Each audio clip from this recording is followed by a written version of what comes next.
So I started my spiritual journey at Life Point, where I grew up going to church, and there I saw my parents teach and lead kids and go on mission trips and a lot of cool stuff like that, and that really influenced my life, and seeing how they reacted with that and how they worked in those situations. And I have grown up at Life Point, like I said, my entire life. I had the same senior pastor. I got to see it grow to the church that it is today, which is really, really cool. And then, so my parents are the two on the edges of the picture that's on here, and the rest of the group is people from my small group that I go to church with, and my sister. But my parents had a huge heart for a lot of things. They would go on mission trips, and one thing I remember the most when I was younger, we had a giant box, like ginormous box, in the middle of our living room that we would fill with toys just to send to Mexico with my mom to go on mission trips. And then when I was going into 9th grade, I got to go on a mission trip to Acuña, Mexico, which is the picture of Mexico-Texas border. And there I just saw so much poverty and so much malnourishment, yet I saw so much joy and so much love in the kids that I got to encounter, and seeing that completely changed my life. And it is why I am who I am today, and why I wanted to start going into ministry. I really believe that. And then with that, I started really teaching in our children's ministry, just like my dad did.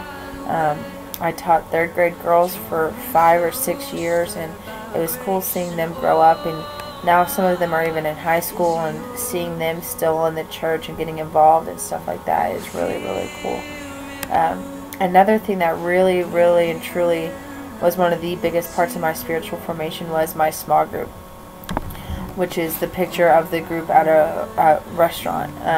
And that group they guided me and really taught me through the Bible. My small group leader, Ben, was so knowledgeable, and just hearing him talk about the Bible and teach us about that, and then the relationships that we grew together. I don't think I've ever had that in my life before this point.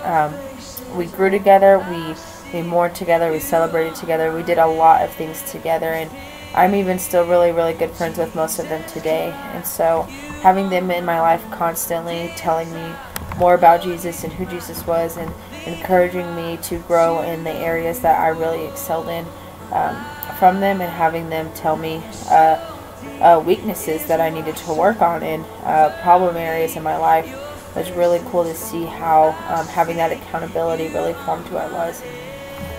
And then my freshman year of high school, I didn't get to go to ACU, but I did have the opportunity to be a small group leader for 6th grade girls, which is the picture at Cadillac Ranch, is some of the girls I had in my group.